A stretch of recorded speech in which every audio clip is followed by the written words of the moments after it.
Les obsèques de la petite Liana se tiendront cet après-midi avec une émotion qui évidemment traverse l'ensemble du pays. Le scandale de la disparition de la petite Liana a bouleversé la France. C'est un drame qui a mis en avant des failles béantes d'un système judiciaire à bout de souffle. Je le disais tout à l'heure et vraiment je vous invite à lire les colonnes du JDD avec du Figaro, pardonnez-moi.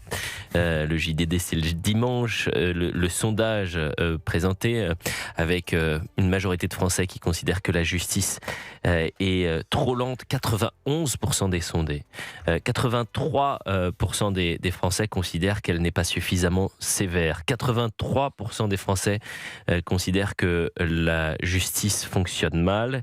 Et enfin, 86% des Français considèrent que les peines prononcées ne sont pas bien exécutées. On en parle toujours avec Géraldine Amont, bien sûr. Charles Bouchin, qui est notre reporter envoyé spécial d'Europe 1 dans le Gers, qui était présent pendant plus d'une semaine au plus près de la famille et des habitants et qui est venu témoigner dans notre studio.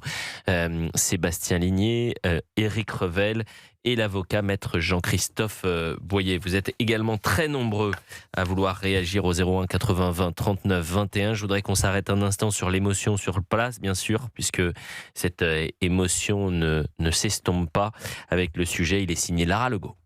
Dans l'église de Fleurance, un portrait de Liana est affiché près de la statue de Saint-Joseph.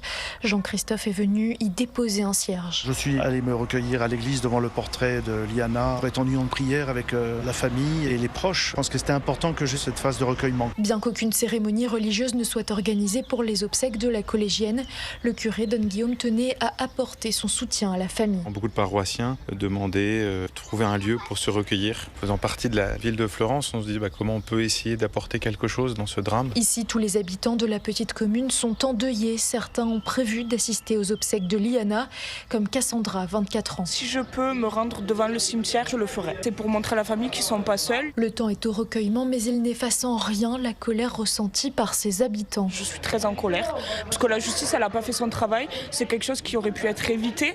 Et puis là, même après tout ça, on apprend qu'il y a le frère.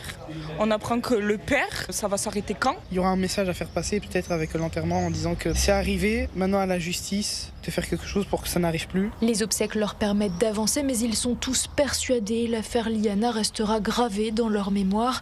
Ils espèrent ne plus jamais revoir un tel drame se produire. Florence Laura Legault, Europe 1. Éric Revel, je me tourne vers vous parce que vous avez évidemment la population qui est bouleversée, mais très rapidement, ils ont conscience que ce drame aurait dû être évité et ils viennent cibler une sorte d'éléphant au milieu de la pièce que pendant des années, les politiques, les médias ont refusé de voir, c'est la faillite judiciaire. Alors ce ne sont pas tous les juges, tous les magistrats, tous les greffiers, tous les avocats, bien sûr, mais il y a une révolution pénale à mettre en place que les politiques n'ont pas eu le courage de lancer ces dernières années, Éric Revel.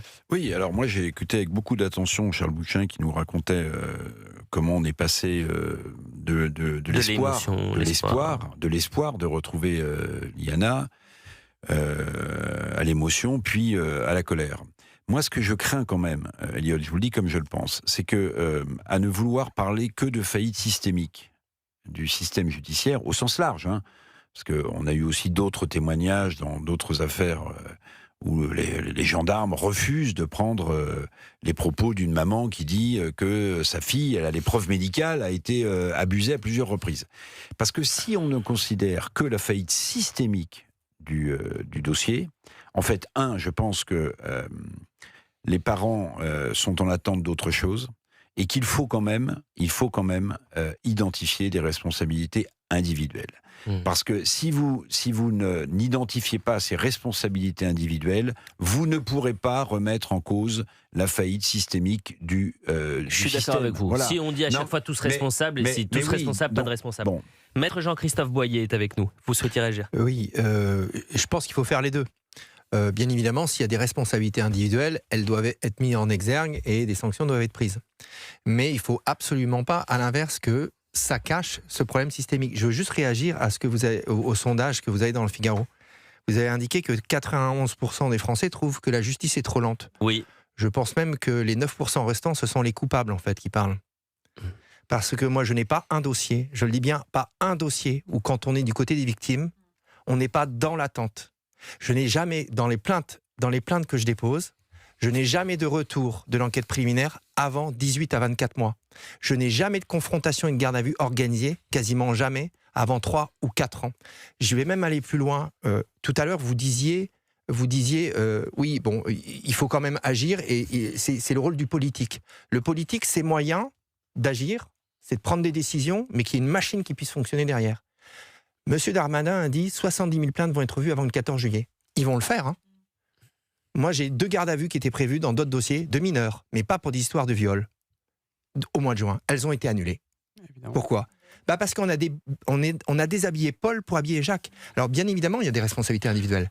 Mais si vous ne donnez pas les moyens à la machine de tenir, il y a des limites humaines. On manque d'OPJ parce qu'on parle de magistrats. Mais dans la police, hein, souvent, on dit... Officiers de police judiciaire, je le dis pour les auditeurs. Les officiers de police judiciaire, il nous faut, dans la police, plus de policiers, mais plus de policiers enquêteurs dans la gendarmerie aussi. Parce que quand mes enquêtes, elles mettent 18 mois, 24 mois à revenir sur des premières attaches, c'est parce que les policiers ont une pile à traiter. Par contre, vous avez raison, ça n'empêche pas, quand on est débordé, de faire un tri des priorités.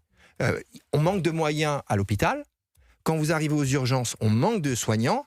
Il n'empêche que vous n'êtes pas traité dans l'ordre d'arrivée avec votre ticket, parce que sinon il y aurait des morts. Il y a quand même une salle de tri et on trie les priorités. Certainement que dans ce dossier, les priorités n'ont pas été faites. On ne recoupe jamais les classements sans suite au moment où il y a une deuxième affaire qui arrive.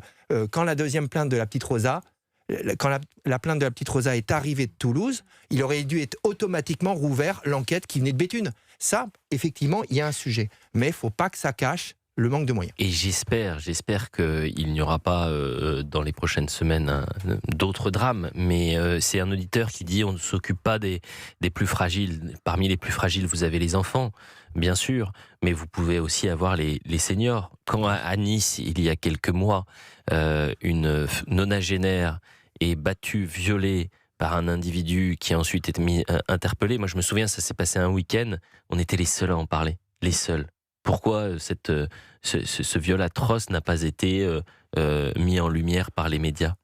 Pourquoi la faillite administrative, puisque cet individu n'avait rien à faire à Nice et de surcroît rien à faire sur notre sol, pourquoi les médias n'en ont pas parlé ? Donc c'est important la formule que vous avez employée. On a habillé Paul pour déshabiller Jacques. Écoutez, bon, les gens sont pleinement conscients de ça, je le crois. Charles Bouchin, reporter envoyé spécial d'Europe 1 dans le Gers, pendant plus d'une semaine, vous souhaitez peut-être apporter aussi le regard du journaliste qui était présent sur le terrain et qui a pu, au gré des heures passées sur place, voyez une population qui se rendait compte qu'il y avait une liste de défaillances et ça les rendait peut-être fous d'ailleurs. Oui, c'était une défaillance plutôt judiciaire au départ et c'est vrai qu'après on m'a dit c'est finalement l'État qui a failli, on a remis en cause très vite les politiques et vous savez on est dans le Gers, on est dans une commune de 6000 habitants et ça renforce en fait un peu cette défiance envers les politiques. Beaucoup de monde m'ont dit en fait ils sont dans une tour d'ivoire à Paris, il y a des effets d'annonce évidemment et il y a très peu d'actes. Quand Gérald Darmanin s'excuse, ça a été pris un petit peu avec un sourire, un rire jaune en fait de la part des habitants.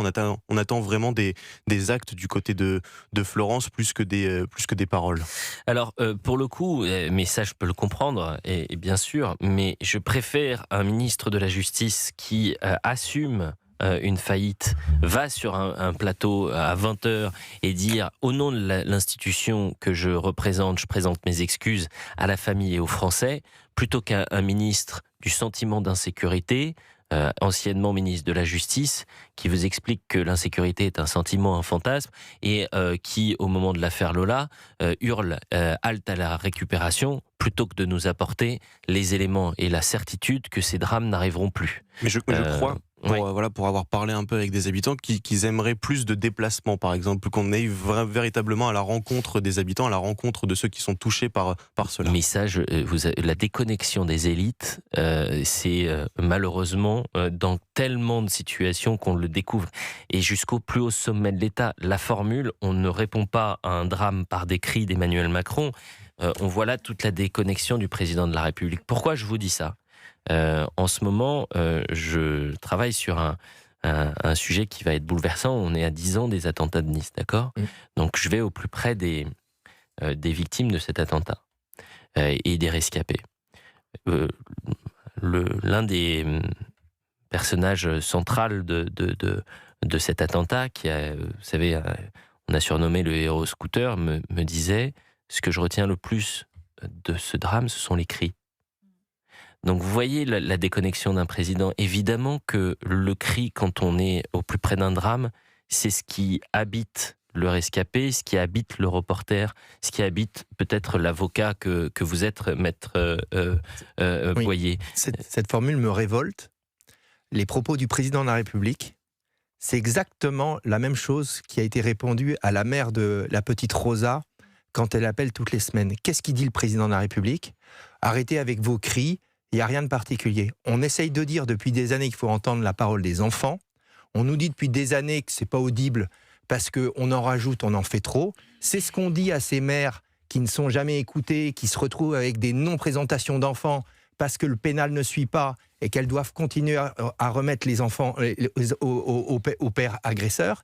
Et là, vous avez un président de la République qui est la quintessence de l'incompréhension qu'il y a entre ce genre de personnes qui n'ont toujours pas compris que les enfants ne sont pas entendus à la hauteur de ce qu'on devrait les entendre, et c'est-à-dire qu'on n'en fait pas un sujet de priorité.